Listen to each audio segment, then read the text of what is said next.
Welcome back to the Burn Bootcamp podcast. We have a very special guest on the podcast today. She is the co-founder of Strala Yoga, author of 8 books, and a mother. Please welcome Tara Stiles to the podcast. Tara, so excited to chat with you today.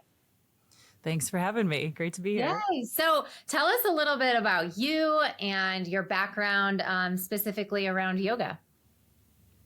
Sure. Well, I danced my whole life. I thought that was going to be what I did with my work and life and everything. And I got introduced to yoga in my ballet school, which that was the 90s. So I know yoga is very old, but still that was, pretty new for yoga back then. And my ballet teacher brought in this really simple yoga teacher for stress reduction and relaxation. And that was the first time that I saw somebody who was in a leadership position and they were happy for no external reason. They were happy because of what they were doing. And then I went through the practice and I thought, oh my gosh, this is everything. This is a blueprint for my life. I want this for my life. And then I think with a lot of people who discover yoga or fitness or really anything they're passionate about, my next thought was the annoying one. It was, how come my friends and family don't do this? How come I need to share this in some way with people. It can't just be for myself. So that really kicked me off in learning more about it, finding out about, really the practice and how to lead it and what was going on. And then I think, again, with a lot of people that discover fitness or yoga or meditation, I learned that all my friends weren't doing yoga, not because it didn't exist, because they were nervous about it, or they went once, they had a bad experience, or they had misconceptions, or they were like a lot of people you work with, they were athletes and fitness folks, and they thought that they weren't flexible enough to do yoga. I mean, that's still the same thing. So I thought, okay, there's all these reasons, and there's so much that I can do about it. So that's kind of my origin story, and I really just started from there. Yeah. So you had that deep passion and then you obviously wanted to share it, which is very similar to how Burn got started and how Burn continues to grow. And, that's the business around it is impacting communities all over, whether that's through digital or whether that's through brick and mortar. So share a little bit about your books and how you made, how you incorporate yoga into your business. Yeah. So after I was in dance school, I moved to New York City and I was doing lots of things. And I think probably similar to you. I mean, you have all these different ways that you share fitness in your business and community. I mean, I love reading about you and learning about you because it's all about bringing people together and that shared goodness about doing something healthy for yourself and positive, but with other people. And similar to you, I'm guessing I was trying to find any way that I could to share my passions of yoga and feeling good and really all the lifestyle about it. So I loved writing, and that was sort of in the age of the early blogs, like the early 2006, 7. And we all had our own little dorky websites, where we would say our things. And then there was bigger blogs in New York that I was meeting people that were coming to my classes. And a girl who worked at Huffington Post said, why don't you write some of these sort of casual, fun yoga blogs that you're already writing on your website for us? And I'm like, oh, that would be great. So I would write things like, help, I'm addicted to Facebook, 5 yoga poses that can help you feel better. Or what do you do when your boyfriend or girlfriend break up with you? 10 yoga poses that help you feel better. And it was always this kind of a funny thing, but also like, hey, this is a way to really help yourself through this practice of yoga. And we're all getting into it because of some reason. So that really opened the door for me for writing more on these blogs and for magazines and then eventually books. And again, it's really any medium that I could share how to practice yoga, why to practice yoga, and how to make it feel good for you and feel just like a normal part of your life. In addition to like all the folks you work with fitness, it's like, I don't like to say like, you'll only just do yoga and that's it. But some people do, and that's fine. But yoga can be such a easy addition and a complement to really anything that you're doing. Yeah, I couldn't agree more. And actually, yoga is on my list in 2024 to get back into because it is one of those things that I've let fall through the wayside, and I can totally see the benefits or the not the benefits anymore, even in my daily workouts of just not having that flexibility or not having that sacred time just to kind of really be in tune with your body. So you've worked with, probably hundreds of people, thousands of people. What benefits do you see directly when people do, normally incorporate yoga practice into their life?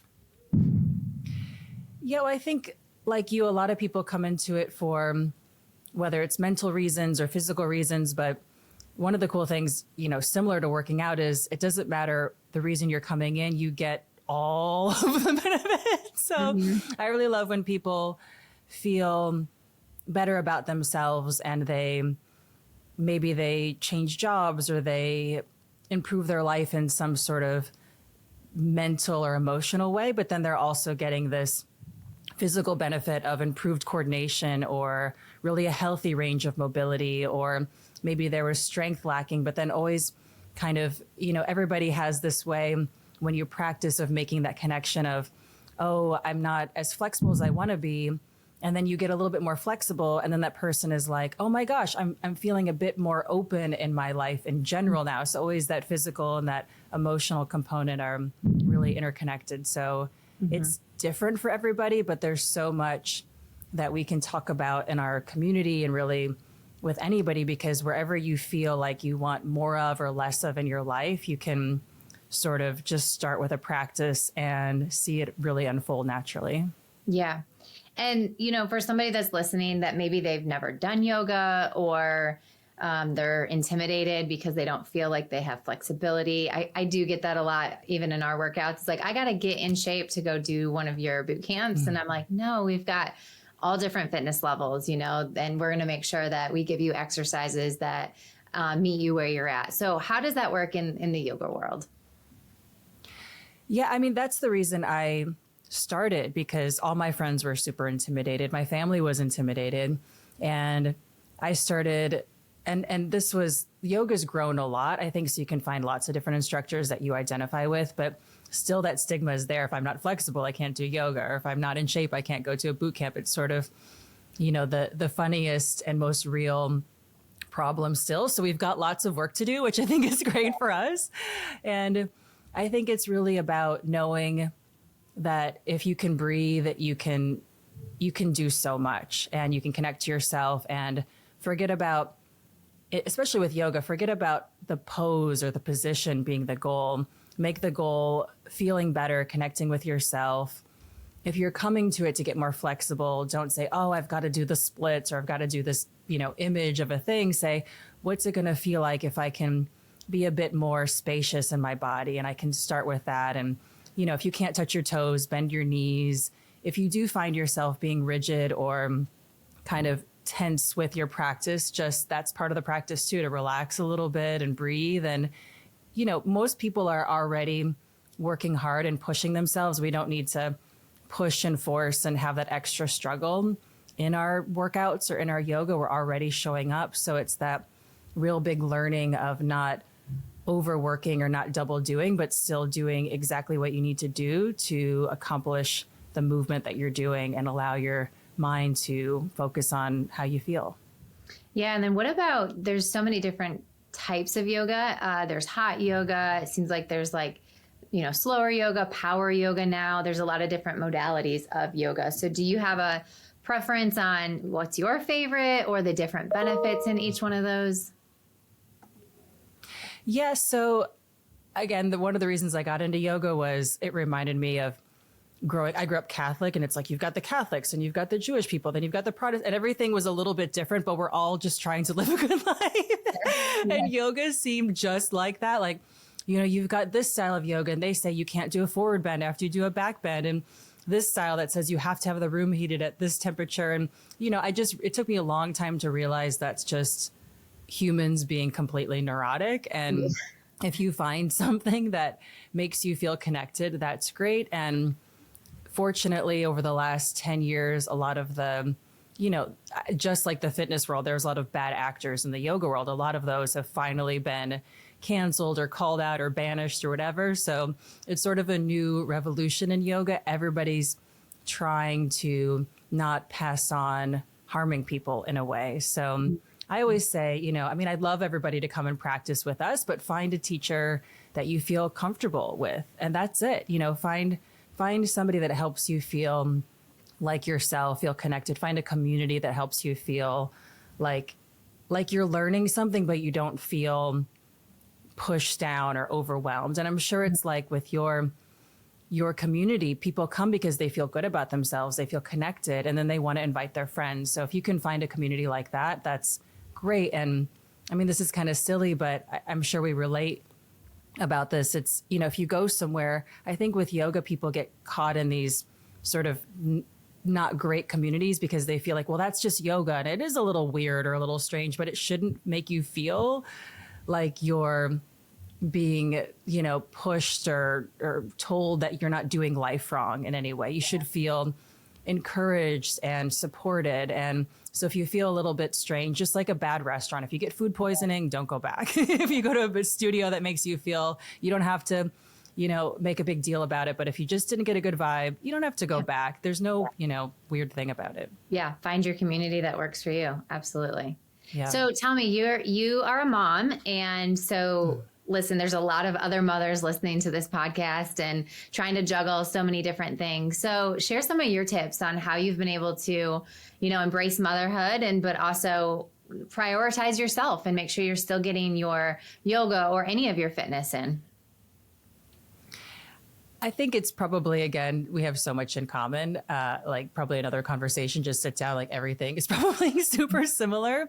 But yoga has taught me that, and this sounds so cliche, but if I don't take care of myself, I can't take care of her. Mm-hmm. So my life isn't Instagram perfect where I'm getting up and putting sage in the house and sitting down with the candles. And I don't write in a journal every morning, but I do find a time to have that, take care of myself on my yoga mat, go out for a walk, do all the things that will kickstart all the other good things. And then also with how I practice yoga physically, I can look at myself in body position, like when I'm carrying her or when I'm talking with her, instead of kind of being upright and holding myself in a tense way, I can relax my body and connect with my breath in all of those moments. So I don't have to wait for my yoga practice time to feel better. I can say, oh, I'm getting a little tense or I'm stressing out here. I can do something about it right in this moment. Mm-hmm. And I feel like that's the hugest benefit that yoga has given me, not just, oh, the practice is going to make me feel better, but in every moment,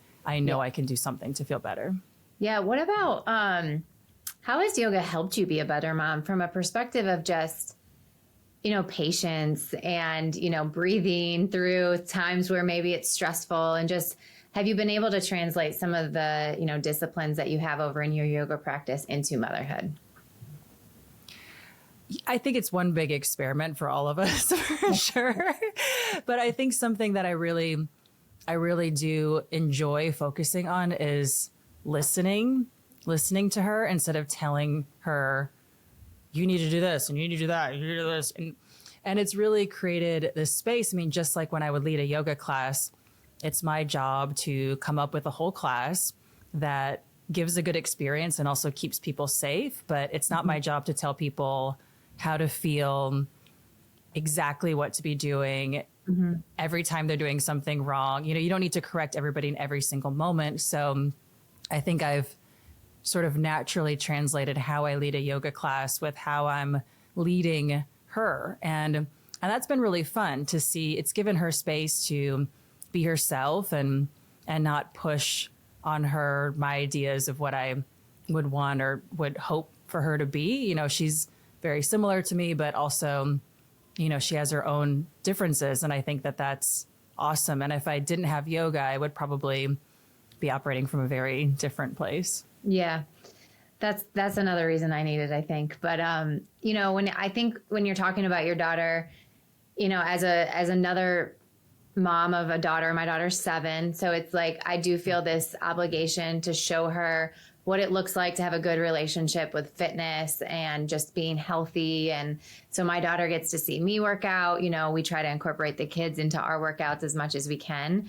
Do you do the same with your daughter? And, you know, what kind of responsibility do you feel to make sure this next generation does grow up knowing the benefits of taking care of yourself and exercising versus sometimes the punishment I felt like I grew up hearing, like if you wanted to eat something, you needed to work out. And I'm trying to debunk that, you know, that philosophy when I'm raising my kids.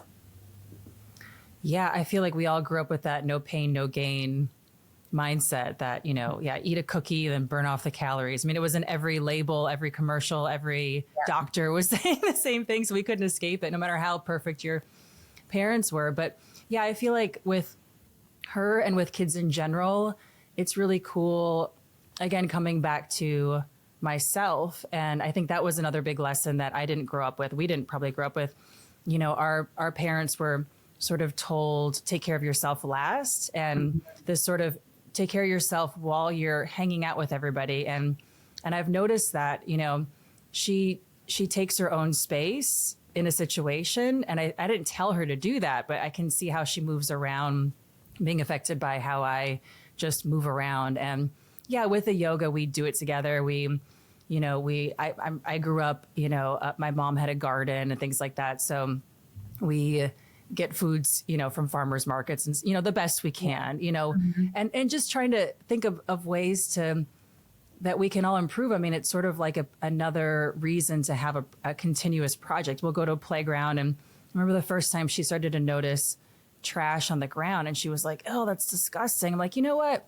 Like, I can go and clean this up right now. It's going to take me 5 minutes, put it in the trash. And now it's turned into this thing that we do every time we go to the playground. We just like pick it up, and she'll even say, oh, we have to pull over. I just saw trash on the side of the road. I'm like, okay, like we can't do it every single moment, but like seeing it really translate. Even at the grocery store, one time I forgot my like reusable veggie bags, and she's like, don't use the plastic. And I'm like, geez, like chill out a little bit. She's holding you accountable. Yeah, she's holding me accountable. So I feel like, you know, with little ones, they're such sponges that it doesn't take much, just showing what the right thing is that we all know. And if you do it once, and I've done it once or twice, like she'll call me out, and then I'm like, oh yeah. And then it's fun for her because she gets to be in charge. Like, oh, you did that wrong. I told you to do that right. And then, you know, it becomes a together project of just trying to, you know, figure out things we can all do better. I mean, even just learning about